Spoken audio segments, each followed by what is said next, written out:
today. I'm going to do an assessment today on your neurologic system. So I was going to do a few questions first, and then we'll go into the assessment portion.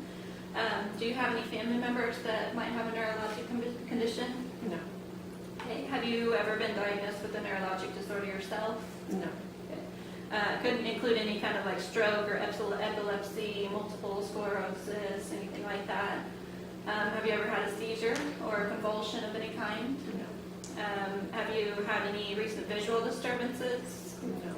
Have you noticed any change in your ability to taste or smell? No. Okay. Any difficulty with your balance? No. No. Any experiencing a numbness or tingling of any portion of your body? Good. Any pain today? No. Good. Do you have any frequent headaches? No. Have you ever had any problems with your memory? No. Okay. And do you experience any shakiness or tremors? No. No. We've got an assessment that we're going to do just to check everything. We want to assess the overall speech, language abilities when asking these questions. She responded appropriately. And then you want to measure and assess the patient's perception by asking them like time, date, place, and what their name is. So can you tell me the date today? 7/17/14. Good. And then where are you? I'm at the doctor's office. Good. We want to check their memory by asking the name of their birth date, ages of their children, or any kind of special event. So what is your daughter's name? Brienne. Okay. Next one, we can do a calculation of just simple math problems. For example, can you tell me what 2 + 4 is? 6. Good. Encourage any kind of abstract thinking. So can you describe to me the difference between maybe an apple and a banana? One is round and red, one is long and yellow. Good.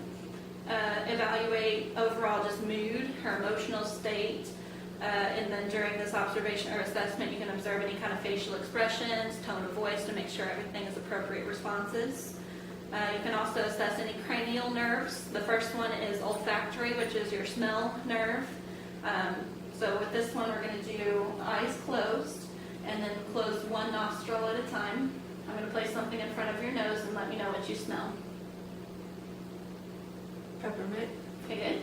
And then in the other nostril, you want to give them a different scent, and don't tell them, just put the place that by the nose and tell me what you smell. Chocolate. Good. Okay, and then the next one, we want to test the vision in the eye. In your assessment before, we showed that we can assess vision like near vision by the Rosenbaum or Jaeger chart, and we can assess far vision by the Snellen eye chart. So that would also give us a good sense of what your neurologic status is too. Just let us know what your vision looks like. We can do the ocular motor, which is movement of the eye. We have the 6 cardinal gazes, which is also shown in that eye assessment, but you just have them without moving their head. Follow the pin. Make sure that they're symmetrical, even, pupils are not dilated, and they are responding equally. You can do the trigeminal, which is the sensation nerve. So we'll just have you close your eyes again on this one. The goal is to touch them in just various spots. Don't tell the patient where you're touching them, and they have to tell you where they felt it. Right leg. Left cheek. Left hand. Right toe. Okay, good. And then last one, we can do like a facial muscle, just to make sure that the muscles, the nerves are controlling the facial muscles appropriately. So I'll have you smile, and then frown, raise your eyebrows, and you can puff your cheeks out. Okay, good. Another one you can do is to assess the client's gait, or the way that they walk, and their balance. If they have any kind of gait stumbling or inability to pick up each foot regularly, they might have a neurologic condition in that one.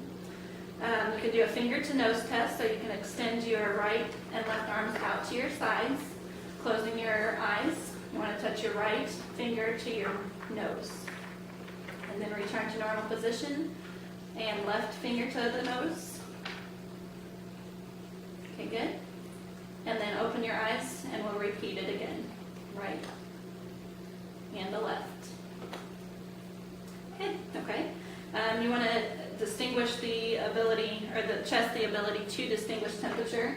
So if you get any kind of like a one heat pack, one warm pack, you want to place it again with the patient's eyes closed. You can touch either, don't tell them what temperature you're touching. Let me know if it's cold or hot. Cold. Hot. Cold. Cold. Hot. Okay, good. And then you also want to test the stereognosis, which is the ability to identify objects without seeing them. So the patient's going to close their eyes, and I'll bring out an object that they have not seen before. Hold out your left hand and let me know what you think that is. Marker. Okay, good. Then we test the opposite hand, so this one will be the right hand. And you do a different object again this time. Keys. Okay, good. And then you also want to test for topognosis, which is the ability for the client to identify the body of area that has been touched. This was kind of done with the testing for the trigeminal or the sensation nerve. But if you just have the patient close their eyes, let me know where you feel it. On my neck. Back of the left hand. The right knee. Good. And then last, you can assess the reflexes using a reflex hammer. Reflexes range from a scale of 0 to 4, 0 being no reflex or response whatsoever, to 4 being a hyperactive or too much of a stimulated reflex. Normal response would be a 3 on the scale. So most common is a patellar reflex. You want to test the right and the left reflex, and it's normal to have the muscle respond just slightly. Good. And then you can also do a plantar reflex. So with this one, we'll have the patient's leg up on the table. With this one, you want to grasp the ankle to provide some security. And if you draw a line on the outer edge of the foot, the toes should curl downward. Good. And then you would want to test that with both feet as well. Other reflexes include the bicep reflex, tricep reflex, Achilles tendon reflex on the back of their foot, and also an abdominal reflex where you move each, as you move in towards the umbilicus with the sensation, it should tense up. So that is the end of the neurological assessment. I'll get these results to the doctor, and he should be in shortly for you. Okay, thank you.